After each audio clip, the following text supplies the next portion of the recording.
кыздуу болуудун артыкчылыгы айтылган, уулдуу болуудун артыкчылыгы бар, бирок айтылган эмес да. Адал жана пайдалуу азык оокат берген бала жакшылык кылууга умтулуп, жакшылык кылайын эле деп турат. Атам урбайт, сөкпөйт, бирок мен атамды капа кылгым келбейт. Ушул сезим менен бир жаман иштен тыйылып, бир жакшы ишке умтула турган болсо, демек бул жакшы тарбият да. Ошого балдарыбызга каттуу эмес, бекем бололу. Каттуулук башка, бекемдик башка. 4 сыфат менен эгер мамиле жасасак, биз бир бала эмес, биз бир бала бакчаны тарбияласак болот.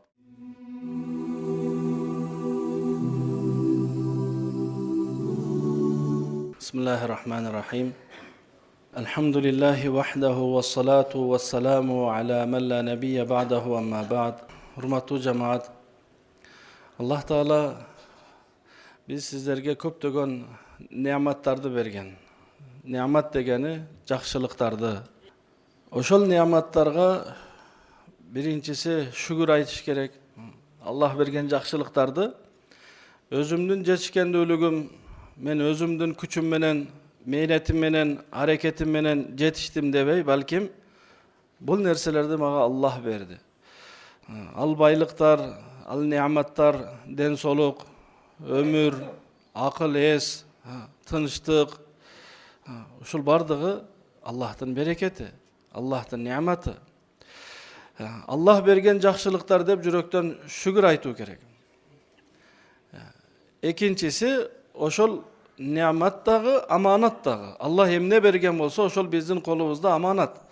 Аманат дегени биз каалагандай аны иштете албайбыз. Мисалы, Аллах Таала бирөөгө ден соолук берди. Ден соолугуна зыян келтирүүчү нерселерди жасаганга акысы жок. Ден соолугуна зыян келтирүүчү нерселерди.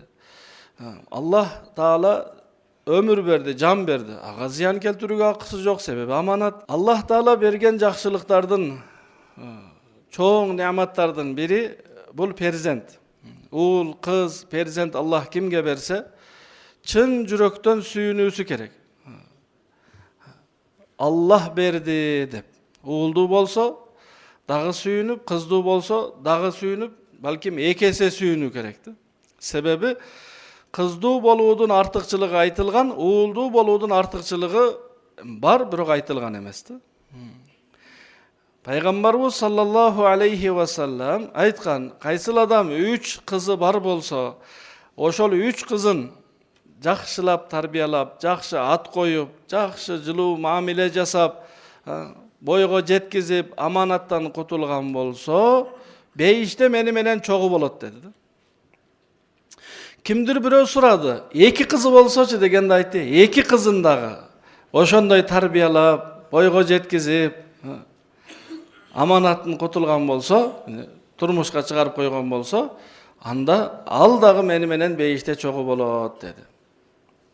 Жыйын бүткөндөн соң, ошол жыйынга катышпаган бирөө угуп калганда айтты, аттиңа кимдир бирөө эгер сурап калганда, 1 кызы болсочу дегенде, Пайгамбарыбыз саллаллаху алейхи ва саллам албетте айтмак, 1 кызы болсо дагы деп айтмак, бирок сурап турсуңар деди да. Кыз берсе көбүрөөк сүйүнүш керек.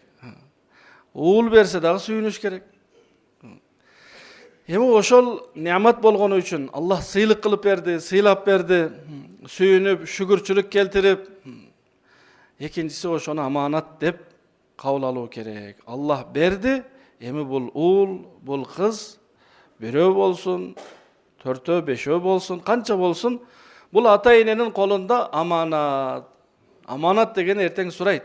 Берген Аллах эртең сурайт ушул балдарды, кыздарды кандай тарбияладың, кандай мамиле жасадың деп сурайт. Албетте ата-эне аларды бул дүйнөдө эң жакын ата-энеси. Тарбият дагы ошолордун мойнунда, хифазат, аларды коргоп сактоо дагы ата-эненин мойнунда, окутуу дагы ата-эненин мойнунда, бирок ошону кандай жасады? Азыркы күндө алдыбызда ушул айдын аягында көпчүлүгүбүздүн балдарыбыз, кыздарыбыз мектеп окуусун аяктап, каникулга чыгышат. ошол каникул учурунда ата-эненин жоопкерчилиги көбүрөөк болот. Себеби башка айларда мектептин тарбиялоосунда, мектептин көзөмөлүндө жарым күн ошол жакта болуп, ата-эненин жоопкерчилиги бир аз азыраак эле. Эми ошол жарым күн дагы ата-эненин мойнуна түшөт. Аларды көзөмөлдөп, тарбиялоо бардыгы биздин мойнубузда милдет болот. Азыр дагы мектептерден ата-энелерди эскертүү үчүн, кулактандыруу үчүн балдарыңыз мектеп окуусун аяктап, үйүңүзгө барып, 3 ай бою сиздин жаныңызда турат. Ошол учурда балдарыңыздарга этият болуңуздар, жакшы караңыздар деп кулактандыруулар дагы мектептер жагынан, мугалимдер жагынан болуп жатат. Кат түрүндө дагы. Эми ошол балдарыбызга кичине көбүрөөк убакыт бөлүп, кичине көбүрөөк алардын таалим тарбиясына убакыт бөлүп бул милдет туугандар. Перзенттерибизди жалаң эле курсагын багып коюу ушул менен эле түгөп калбайт. Аларды багып коюп жатабыз, жедирип жатабыз. Бул өтө жакшы. Ошону менен ата-эненин милдети токтоп түгөп калбайт туугандар. Бул биздин перзенттерибиз. Демек, тамак аштан дагы башка муктаждыктары бар. Биринчиси ошол тамак ашты дагы ата-энеси адал кылып берүүсү. Адал эле эмес, пайдалуу кылып берүүсү. Атанын милдети үйүнө адал кесип кылып, пешене тер менен адал тамак аш табып келүү бул атанын парызы, милдети. Намаз, орозо, зекет, ажылыктан кийинки эң жогору деңгээлдеги сооп иш, эң жогорку деңгээлдеги парыз бул адал ырызкы чогултуп келүү. Бул дагы парыз. Эмне болсо эле алып келе берип эмес, балким адал болуп, дыйканчылык кылып, таза, туура дыйканчылык кылып, соода сатык менен алектенип, таза, түз, чын сүйлөп, адал. Же болбосо доктур болуп иштеп, же мугалим болуп иштеп, же бир жерге уста болуп иштеп, же милиция болуп иштеп, кайсыл кесип болсун ошону так туура аткарып, ошол жерден адал айлык алып, ошого үйгө тамак аш алып келүү атанын милдети. Эми апанын милдети ошону пайдалуу кылып балдарына берүү. Балдар кичинекей кезинде кой тур дегенди түшүнбөйт, укпайт, билбейт. Кантип тарбиялайбыз? Кичинекей го. Өкүм түшүнбөйт. Бул нерсени кылба десеңиз билбейт. Анын тарбияты тамак аш менен болот. Аллах Таала жаралганыбыздагы абалыбызды Куранда баяндаган. Аллах Таала силерди бул дүйнөгө жаратты, эч нерсе билбейт элеңер. Адам баласы жаралганда, төрөлгөндө акыл, эс, мээси бар, бирок акыл эси жок болот. Важа'ала лакумус сам'a, бирок иштеп турган дене мүчөлөрү бар болот. Кулак берди угуу жөндөмү менен биргеликте. Вал абсара, көз берди, көрө ала турган, вал афида, жүрөк берди, иштеп сезип тура турган. Сүйлөй албайт, баса албайт, бир нерсени түшүнө албайт, бирок албетте уга алат, көрө алат, сезе алат. Демек, түшүнгөнгө чейинки тарбия жолу балдарыбызга адал жана пайдалуу азык оокат берип тарбиялоо. Адал жана пайдалуу азык оокат берген бала жакшылык кылууга умтулуп, жакшылык кылайын эле деп турат. Эми Аллах сактасын, шектүү же зыяндуу нерсени берип, оруп калса, же жаман ойлуу болуп чоңойсо, анда тарбиятына туура эмес салым кошкон болобуз. Ошондуктан адал азык оокат алып келүү атанын милдети, аны пайдалуу кылып, пайдалуу кантип пайдалуу кылат? Ошол бала кайсыл куракта кандай нерсе жесе пайдалуу болот, ошолорду апасы билип, ошондой кылып даярдап, анан таза бисмиллах менен, даарат менен, жакшы ой менен тамак даярдап бергендиги баланын ичине руханият, азык оокат менен биргеликте руханий байлык дагы кирип жаткан болот. Biz öyle болгону bul tamak ele, vitamin ile bolot. Jok, eng çoң vitamin bul oşol tamaktan ruhani bay bolusu. Bismillah menen aytsa, tamak jasasa, jakşı niyette jasasa. Anan ar türdүү nerselerdi эле балдарыбызга бере берген дагы жакшы эмес. Биз билбейбиз бул эмнеден жасалган, кандай жасалган, ичинде ден соолугуна зыяндуу нерсе барбы, аң сезимине зыяндуу нерсе барбы, жок. Аны ойлобой эле сатып алып эле балдарыбызга бере берсек, адал болуусу мүмкүн, бирок пайдалуу болбой калышы ыктымал да.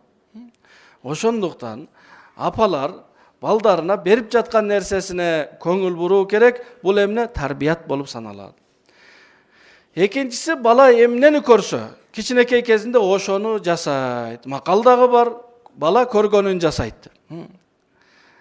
Кичинекей кезинде балдарыбызга, кыздарыбызга кичинекей кезинен жакшы нерселерди гана көрсөтүп, угузуп, жакшы нерселерге гана күбө кыла турган болсок, ошол нерселерди жасайын деген умтулуу менен чоңойот.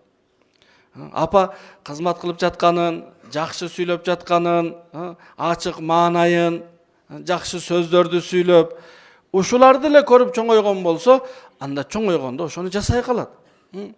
Кичине эле кыймылдап аракет кылганда ошол атасы, апасы жасаганды жасаганга аракет жасайт. Жакшы болсо жакшы, жакшы эмес болсо ошону жасайт. Эмне болсун?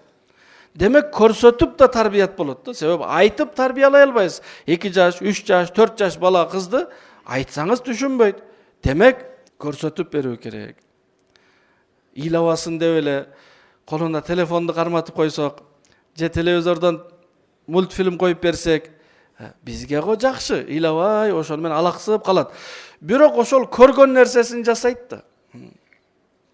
Бүгүнкү күндө эми мультфильмдер дагы мурдагындай бири-бирине жардам берген, бир жакшы, бир таасирдүү мультфильмдер эмес, бири-бирин ушу кууп жүргөн эле, бири-бирин сабаган, ошондой.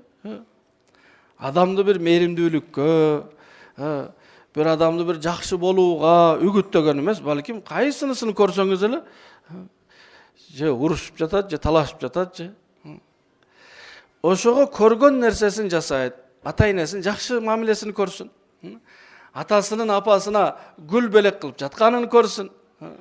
Кызмат кылып жатканын көрсүн. Намаз окуп жатканын уксун, көрсүн, Куранды уксун. Бул өтө чоң таасир.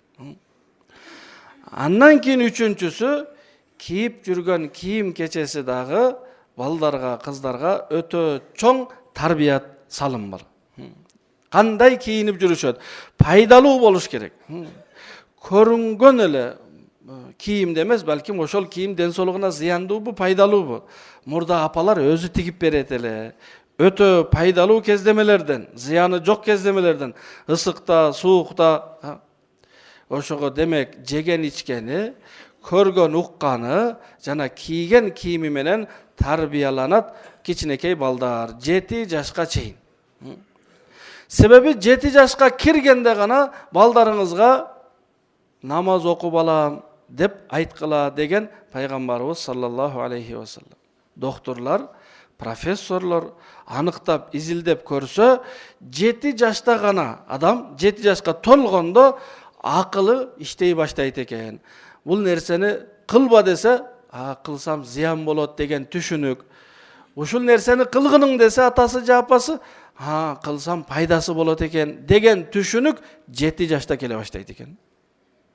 Бирок 7 жашта айтсаңыз, кылбай койсо, ошол учурда дагы бир саза берип, же кыйкырып, же сабап койгон болбойт. Себеби бул учурда сабаганы түшүнбөйт.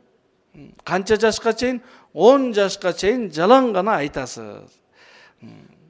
7 жашка чейин жакшы тамак аш, жакшы маанай тартуулап, жакшы кийим кече, андан кийин эмне менен кичине жакшы нерселерди айтып 10 жашка толгондочу, 10 жашка толгондо жакшы нерсени айттыңыз, кылбай койгонуна кичине тарбиялап койсо болот. Урушуп койсо, себеби эми түшүнө баштайт экен, 10 жашка келгенде мен атамдын айтканын кылбадым эле, ошол менин катаам деп биле баштайт экен. Эми балдарыбызга кичинекей кезинде адал менен бакпасак, 7 жашынан айтып баштабасак, 10 жашынан кичине ошол жасабаганына тарбиялабасак, анда чоңоюп калганда бир эле жол калат, ыйлап дуа кылуу гана калат да. Башка айла жок, себеби бура албасаңыз, себеби артка кайтара албасак, ошондуктан балдардын тарбиясы өтө маанилүү нерсе. Тамак ашы дагы ар бир нерсеси. Учурда балдарыбыз үйдө көбүрөөк биз менен кала турган учуру ата-эне ошолорго атайын убакыт бөлүп, атайын маектешип, эмне менен машыгып жатышат, эмнеге кызыгат, кимдер менен достошуп жүрөт, ошолорду аныктап билүү бул ата-эненин милдети туугандар. Кийиндирип эле койсок, багып эле койсок, анан биз билбесек кимдер менен дос болуп жүрөт, эмнелерди жасап жүрөт, билбесек, ооруну жашырса өлүм ашкере кылат дегендей, аны менен ишибиз болбосо, эртең бир чоң маселе болуп калса, ошондо ачыкка чыгат да. Ошондо мен билбептирмин деген бизге бир жоопкерчиликтен кутула турган нерсе болбойт. Ошого туугандар, балдар, кыздар бул аманат, Аллах берген өтө чоң аманат. Жакшы ат коюу дагы милдет, жакшы тарбия берүү дагы милдет. Тарбия жаныбызды алып жүрүп көбүрөөк вакыт берүү. Аталар дагы, апалар дагы бүгүнкү күндө албетте жумуш көп, үйгө келген учурда дагы ар бирибиздин жасай турган ишибиз бар. Көбүрөөк ушул дүйнөдө эмне болуп атат деген жаңылыктар кызыктырып калганда биздечи. Эмне болсо болот да, үйүм ичинде эмне болуп атат, ошону менен көбүрөөк алектенсек жакшыраак болот эле. Балдарыбызды маңдайыбызга коюп алып, маңдай тескей бир көңүл буруп сүйлөшүү баланын аң сезимин өстүрөт. Баланын өзүнө ишеничин өстүрөт. Ата-энесине достугу көбөйөт. Ата-энесине сырларын айта баштайт. Азыр айтпайт. Азыр балдарыбыздын сырларын билбейбиз биз. Мектеп окуй турган баланын сыры ата-энесинде эмес. Не үчүн? Себеби биз вактыбыз болгон эмес да туугандар. Ошого перзенттерибиз, бул биздин урпактарыбыз, келечек. Аларга эмнени берсек, эртең ошону алабыз. Бул өтө чоң бир инвестиция булчу. Эмнени салсак ошону алабыз. Өйдөгө гүл ыргытып коелу, башыбызга гүл түшсүн. Ошол балдарыбыз эртең дүйнөдө эле бизди кубандыра турган, дүйнөдө эле бизди жүзүбүздү жарык кыла турган, акыретте болсо шафаат кыла турган балдардан болсо, бактылуу ата-эне болгон болобуз да. Балдарыбыздын тарбиясын толук аткарган болобуз. Ал эми эгер асманга башка нерсе таштап алып гүл күтсөк болбойт. Балдарыбыздын ден соолугуна дагы, окуусуна дагы, өзгөчө тарбиясына көңүл буруу ата-эненин милдети. Заман бузулду деп заманга төңкөп койбойлу туугандар. Заман бул жер асман, ай күн, январь февраль, ушул заманда. Бунун каягы бузулду?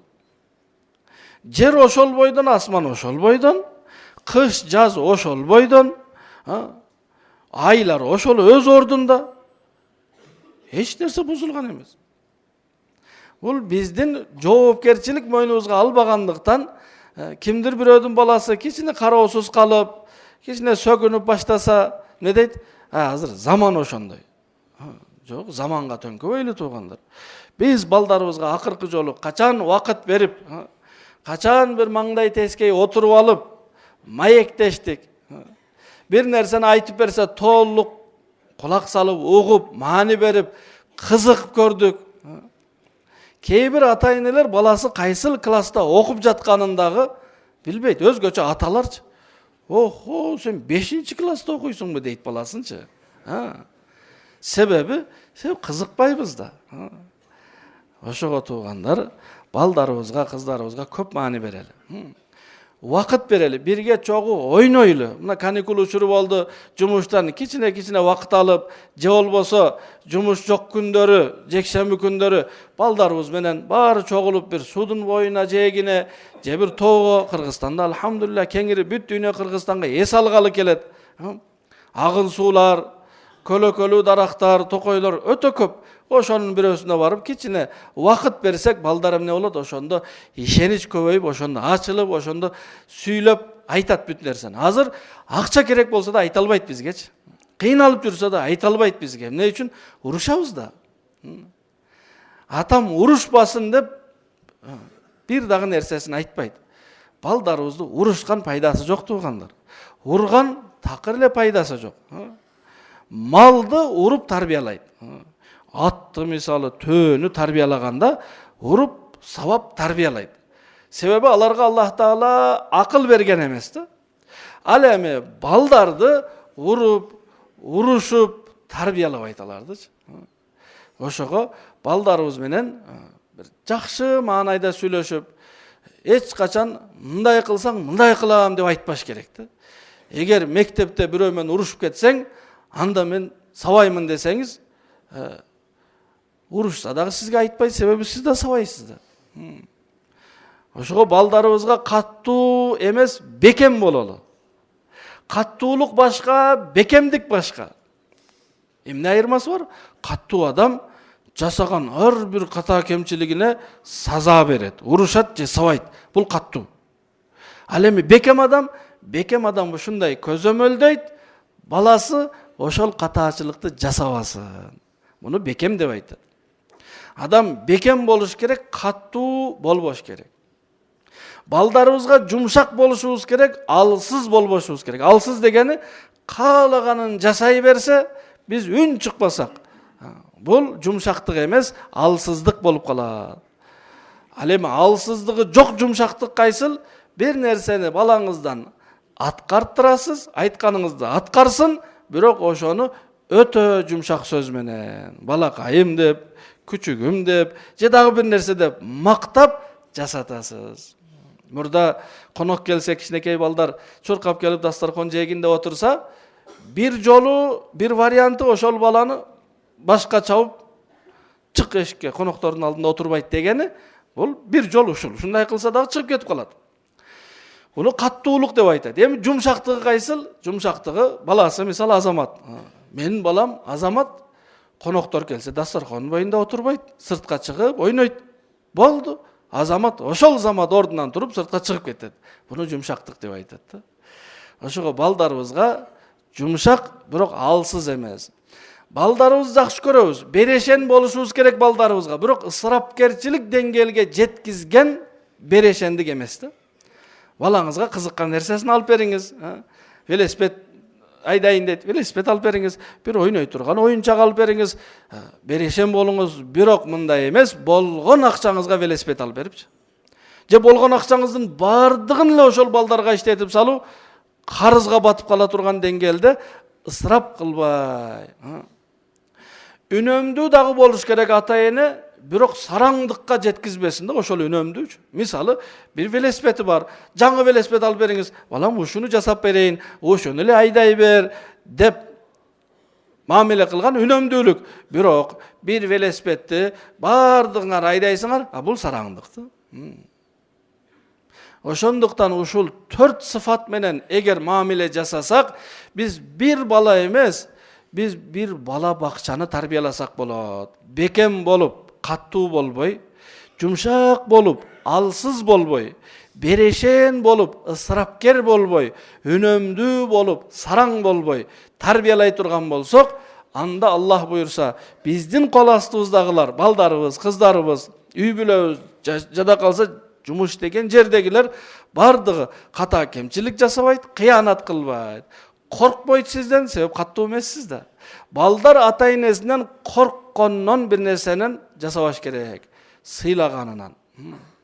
Корку эки түрдүү болот. Бири атам урат деген сезим. Бул коркунуч, жаман коркунуч. Дагы бир түрдүү коркунуч болот. Атам, апам капа болуп калат. Бул жакшы сезим. Бул коркунуч жакшы сезим да. Ата-энесин ушунчалык жакшы көрөт, капа кылып алгандан коркот. Атам урбайт, сөкпөйт, бирок мен атамды капа кылгым келбейт. Ушул сезим менен бир жаман иштен тыйылып, бир жакшы ишке умтула турган болсо, демек бул жакшы тарбият. Коркутпайлы балдарга. Балдарга пайгамбарыбыз саллаллаху алейхи вассаламдын дагы балдары, неберелери бар эле. Кандай мамиле жасайт эле? Ойнотот эле өзү. Üstüne mingizip alıp oynatat ele da. Biz esibizde jok kандай oynatkanыбыз балдарыбызды. Үйгө келгенде, жумуштан үйгө келгенде ата бул соодегер болсун, ата начальник болсун, ата молдо болсун. Балдар ал нерсени билбейт. Жаш бала, 3 жаш, 4 жаштагы бала начальник дегенди түшүнбөйт да, сизге 100 адам алдыңызда тизилип турганын билбейт ал. Ал балага ким керек? Ата керек, келгенде үстүнө миниш керек. Сизди билбейт, молдо экениңиздичи. Сиз дамыласыз, сизге мындай катуу сүйлөгөн, аны билбейт. Үстүңүзгө минип алыш керек. Ага ата керек ага. Жаш балага молдо, начальник, милиция керек эмес. Жаш балага ата керек. Ошондуктан биз үйгө барганда, үйгө кирерде начальник болбой, молдо болбой, милиция болбой, бизнесмен болбой, ата болуп кирчи болсок, балдарыбыз бизге жабышат. Себеби биз ата, алар бала. Бүгүн биз үйгө молдо болуп кирип атабыз да. Бул арам. Балабызга молдо болуп атабыз, балабыз түшүнбөй атат, молдо заказ кылбадык элек. Балабызга бир начальник болуп кирип атабыз, кана тамак. Балабызга начальник кереги жок эле. Же милиция болуп кирип атабыз, чуркап баратса, каяка баратасың, токто деп. Ошого бардыгыбыз балдарыбызга ата бололу туугандар. Көчөдө ар бирибиз өз кесибибизди аткаралы, бирок кичинекей балдарыбызга ата болуп берсек, бизди анан эмне кылат? Биз аларга кадырлуу, кымбаттуу болобуз, коркунучтуу эмес да. Ошол тартипте тарбиялай турган болсок, анда биз менин балам бар деп мактансак болот да. Себеби сиз менен сырдаш. Ошого туугандар, бардыгыбызда эле бар аманат. Ошол аманаттарга бекем бололу, жакшы мамиле жасайлы. Өзгөчө азыр жоопкерчилик дагы көбөйгөн учурда жаныбызда көбүрөөк алып жүрөлү, зерикпейли балдарыбыздан, чарчабайлы балдарыбыздан. Себеби бүгүн ошолорго эмнени берсек, эртең ошону кайтарып берет иншалла. Эселеп кайтарып берет. Атасы апасы тууралуу көп айтып берсин. Атасы айтсын, апаңар силерге күндө тамак жасап берип жатат, апаңар силерге кийимиңерди жууп берип жатат, апаңар сыйлагыла, апаңардын кызматын кылгыла деп ата айтса, ал эми апасы көбүрөөк айтсын, мына атаңар кечке иштеп силерге мына кийим кеч алып берип жатат, велосипед алып берди сага, мына атаңарга рахмат айткыла деп апасы атасын айтса, ошондо балдар экөөсүн тең жакшы көрүп сыйлап чоңоет. Эми атасы айта албайт да, мени сыйлайсың, түшүндүңбү? Мен сага акча таап келип атам, мен дей албайсыз да. Апасы дагы айта албайт, милдет кыла албайт. Ошого бири-бирибизди жакшылыгын айтып, мактай турган болсок, түшүнүктүүрөөк болот. Аллах таала ар бирибизге берген аманаттарын жакшы мамиле кылууду насип кылсын. Аллах таалам келечек урпактарыбызды жакшы, салих инсандардан, адам затына пайдасы тие турган инсандардан болуусун насип кылсын. Субханакаллахумма ва бихамдика, нашхаду ан ла илаха илля анта, настагфирука, Аллахумма натубу илейк.